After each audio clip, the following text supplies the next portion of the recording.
have you found the Isle of Man so far? I love the Isle of Man. So I haven't been here long enough to understand all the things that are actually going on here, but attitudinally, Isle of Man feels very me. So this whole thing about we're not owned by anyone. We're not UK and we're not EU. No one owns us. I love the idea that you don't talk about the mainland, you talk about across.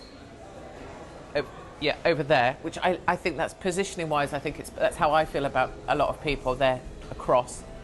And I love as well this three-legged thing you have, so the three legs of man, right, isn't it? Yeah. And the whole throw us and we still stand.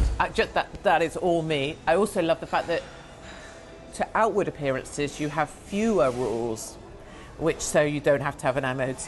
There's no speeding limit. Compare that to Wales where it's 20 miles an hour, right? Yeah, so we have in villages or what have you in towns there'll be a speed limit, and then where it says no speed limit, there is no speed limit. Literally, like to convey this to other people, there is literally no speed limit. You don't have capital gains, you don't have, so there's a lot that feels like Isle of Man historically wanted people to live their own lives, take accountability for themselves and be free. That's what it feels like, and that's why it appeals to me, yeah. And how did your show go last night? Was it what you expected, or...? These things, speakeasies. I started the speakeasies because, for me, I think we live in this, I spent a lot of time in America when I was completely banned from everything in the UK, eviscerated. I couldn't be anywhere. So I spent about 5 years in the States, and they lived through more effectively at a time of prohibition when alcohol was banned. And so people used to meet in sneaky places to drink. And that's how I feel now about speech. Yeah. You can't say what you think. You have to think about what you say before you open your mouth.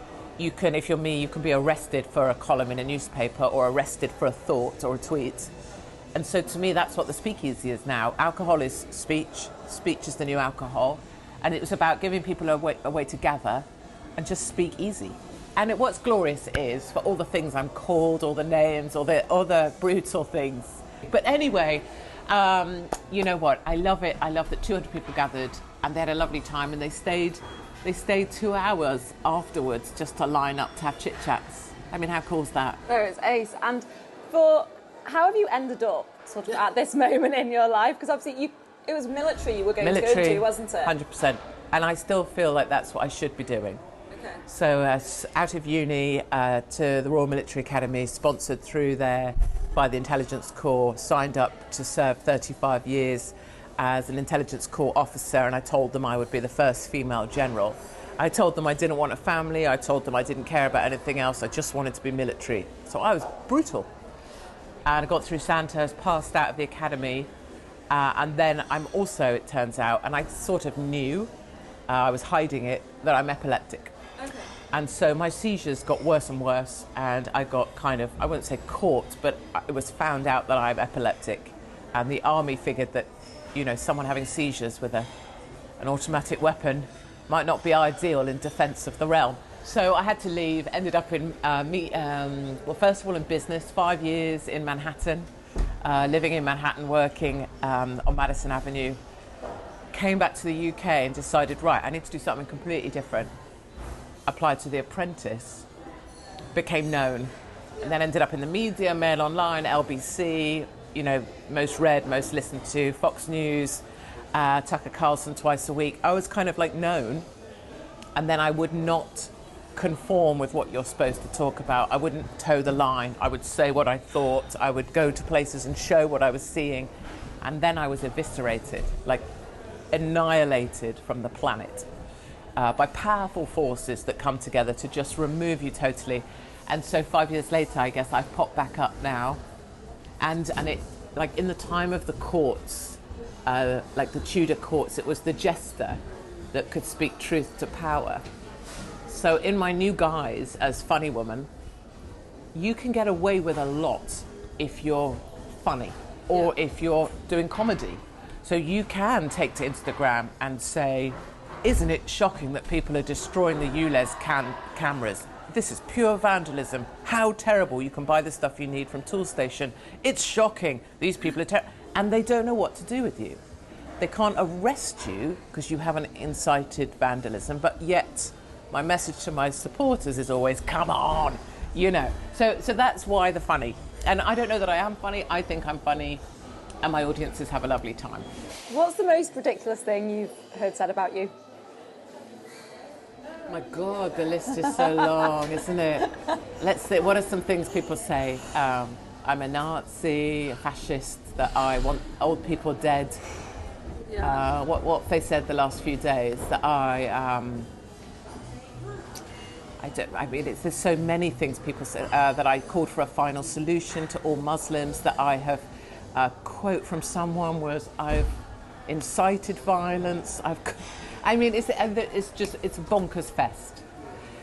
But the important thing for me is I don't ever try and answer it. Mm-hmm. I don't try and say, no, I didn't say that, or oh, that isn't true, is it? There's no point. There's no point.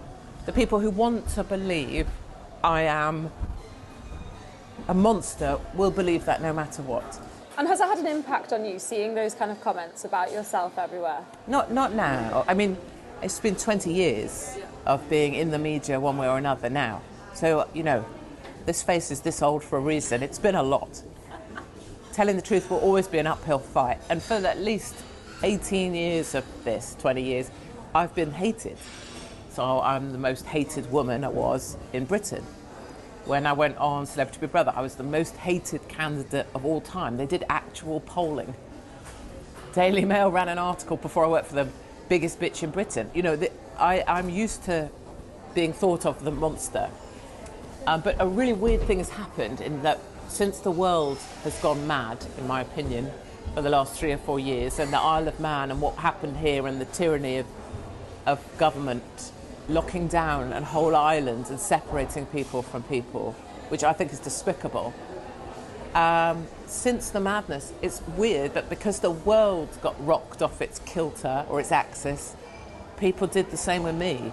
And instead of hating, they've kind of gone, oh, actually, it's quite useful to have a tough old bag who says what she thinks and is calling out what some people think, which is, I think lockdowns are a load of old crap. I think the greenies are a pain in the arse for just looking at a guy suspiciously like he might be one. Just basically trying to do his trousers up as he comes out the bathroom. I mean, why not do that while you're still in the bathroom rather than have your penis out in the middle of a coffee shop? I mean, it's just a thought. Probably hasn't washed his hands either, but he's definitely one of the better ones. I'll just say it exactly as I call it. But the thing I love and the thing I think some people have got to see now that I'm not projected via the media, I'm allowed to do it myself on, is I don't need people to agree with me. I've never asked you if you agree with me or disagree. I don't mind what you guys put out. It doesn't matter because I know who I am. Yeah. And so it's been really, I've had a bit of a weird transformation, and now I find myself liked, which I'm deeply uncomfortable with. And do you find it a bit, I suppose, really controversial when there's people that are trying to get you cancelled or take away kind of your freedom of speech when they're also promoting freedom of speech? Yeah, right. So, we're so inclusive. I'm thinking about your 2 councillors here on the Isle of Man. One of them's called Devon. He looks like he maybe lives in his mum's spare room still time. I'm assuming his sheets are pretty sticky and he's probably got a lot of tissues around his room. I'm assuming his left wrist probably takes quite a bruising. But Devon, and the other one is someone, what's his name? Is it Andrew? He looks like a human thumb. So I don't really know him, but I know he looks a bit like a thumb, and I saw his picture next to Caroline Lucas, so he's just sort of signalling that he's a better person because he doesn't eat meat. So I guess what I see is that the people I'm up against are fairly weak now, that we're much stronger, but they talk about inclusivity. We're an inclusive community, so Katie Hopkins should be banned. We're an inclusive community, so we're going to apply pressure on the lady that runs the Legion and tell her she's not going to get future funding and she's not going to get grants if she has Katie Hopkins. Like, if you've met lovely Linda at the Legion here at the Isle of Man, she is a bloody brilliant woman. She is fab. She fed people through lockdown. She's just bought new windows for the Legion. She runs cute little things so that people can, have somewhere to go, the elderly. And these boys, Devon and Andrew and others, have been so hideous to that woman. So their behaviour is disgusting. And then the other thing I would ask and always say is, I totally get it. You hate me, no drama. Ooh. That could have been a drama up there, like. Yeah, I was just checking. If she felt it, you see, this is the thing. If that was a greenie and they were her, I'd be up those stairs. I'd be like...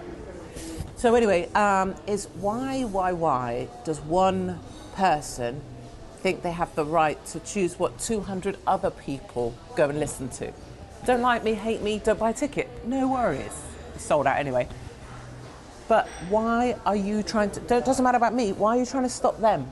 Listen, that's my real beef. And what you'll be aware of, and others out there who've been cancelled will be aware of, is it's always one or two. It's not the majority. You know, they say, oh, I speak for most of the community. It's one or two. And they have a weird power because people are so scared of them. People are scared of the mob. And what do you see within, like, your biggest issues with society at the minute? Yeah, just control. Yeah, just control. You know, I used to be this weird kind of staunch conservative, like, oh, I love law and order, I love a rule, I'm a military person, you know, rah, rah, rah. And now I'm like the opposite. I'm like... I find that really odd, to be honest, because you were very... Staunch. Yes, and then but I think I was actually staunch, like, let people live their lives, don't mess with them, but, okay, abide by the rules and that will happen. Now I'm like, freedom and choice. Let everyone do what they... You want to identify as a woman? Brilliant. You do it. I will help you. I will support you. I will say you look nice. But don't ask me to believe what you believe. Fine. I want everyone to be as free as they want to be and have all the choices they want. And the only thing that really makes me start to get, you know, like I get, which is kind of physically angry, is people trying to stop people doing stuff. Yeah. You can't do this. You must. Here's a rule about this. It's 20 miles an hour now. Now you have to pay a fine to do this. No, you can't swim in the sea. No, you can't leave the island. No, you can't come back. Well, who said you could make that rule? So you've got a suit on that your mum probably bought for you from Debenhams. No. That. Right? That's the issue. That's the issue. Don't tell people what to do. Let them be. Don't meddle with people. Let them be. Don't take away our cash. Don't ask us to be digital. Don't monitor where I'm going. Let me be. That. And what's next for you? What do you see next in the pipeline? Oh my God. Well, either I'll be shot dead on the street, which would be, you know, just a blessing for everyone, I'm sure. Just be dead of it. And The Witch is Dead, no doubt, would trend again, I'm sure, in the charts. So that would be good for some people. But, you know, I am so lucky. Like, I'm now 48. Most people think I've been 60 for about the last 30 years. So I'm growing into my face, thank Christ. But I'm already on extra time. Like, my epilepsy back in the day and my seizures were getting to the point it was massive. And they used to dislocate my arms. They've been out 35 times each. I used to bite through my tongue. And so it was kind of said that a seizure would get me. That was the prediction. Within 2 years, a seizure would get me. And then I had this massive surgery when I was about 38, so about 10 years ago. So I don't have a top of my head anymore. And my epilepsy was cured by this huge brain surgery. And so I'm already on, because I've beaten my 2 years, I'm already on this kind of extra time. Yeah. And then also because I had everything taken, all my jobs, my house, they came from my kids. My kids don't have my name anymore. What was all that? Is that when you had to go over to America? Yeah, so all at once, lawfare, endless lawfare, so that you have to fight court case after court. If you perceive today, if you perceive in your heart that I've seriously harmed you with my speech, you can sue me tomorrow, according to British law. And that's the law that was made just for me. So everyone I'd ever talked about that perceived I'd harmed them came for me. So did that all just kick off at once, a load of allegations? 5 years ago. Yeah. Well, as soon as they made a new law up, everybody got in the line. Everybody. So until I went bankrupted myself, they wouldn't go away. Right, okay. So that was my home. My kids, social services are called on them that I'm abusive. So they all have different names to me, and they all go to school that I don't go, never go to their schools, not once, not ever. And then obviously all my jobs were taken, well, got rid of very quickly. I was fired from everything. And then a couple of jihadis came to chop my head off. They're in prison now. So it's been, I mean, I make light of much of it because you have to. But that's very hard to go through for anyone, no matter how tough you say you are, or anyone. That's a lot to go through. No one would go through that, no. No. And I don't talk of it because I have no sympathy or pity for myself. I don't. If you put yourself out there, suck it up. Yeah. Suck it up. You stay home, shut up, do nothing. You'll be all right. But I don't choose that. And I'm on extra time, and because I don't have those things, the house, I don't have a bank account, I'm not allowed on Twitter, not allowed on PayPal, I'm super free. What are they going to take? And would you do everything again? Yeah. 100%, 100%. I love it. And I love this moment. Like, I feel so lucky to do what I do. Imagine not being able to advertise what you're doing. Right? Imagine you're not allowed on any regular media. I'm not. I'm banned from all media mainstream. I'm not allowed to tell anyone what I do, really. I have to be a joker and get my way around it, which I've done. And imagine putting events on and them selling out just like that. And it's not about me, it's about the audience. What an amazing time to be alive. I just love it. I love it. I'm excited. So you're going off tonight to get to the Wirral? So I'm going off now to go to the ferry bridge. Because there's a ferry bridge here, right? There is, yes. And you go over the ferry bridge and you say, fairies. Hello, fairies. What do you say? Well, I'm a bit different. I sometimes say hello, but if some of my friends are racing bikes, I'm like, just tell them to look after them. Or I just thank them you have a little sometimes. chat. I do have a little chat with the fairies. Do you say, can you look after my mates on the bikes? Yeah, I do.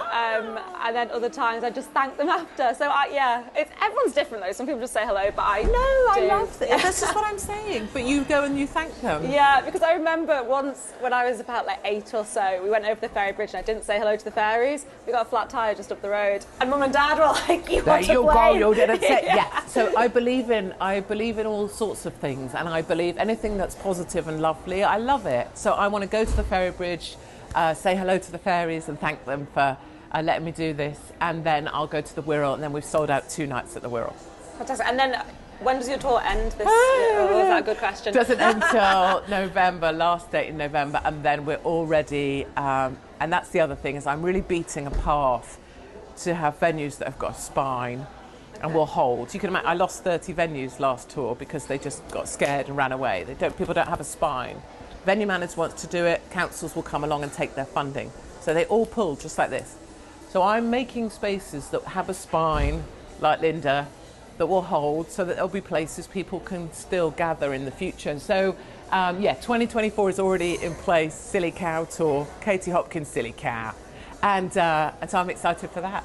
And will you be coming back here? Oh, so yes, I promised last night I would. I don't know if Linda can handle it, but I want to be back here.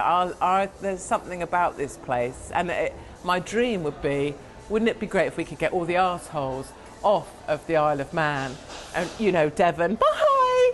Andrew, bye! All the people who want to control anybody, get them off. And just pile this place on with good people who want everyone just to be as happy as they could be. Wouldn't that be brilliant? Take over the island, say hello to the fairies, find some 3-legged men. Brilliant. Thank you. My pleasure.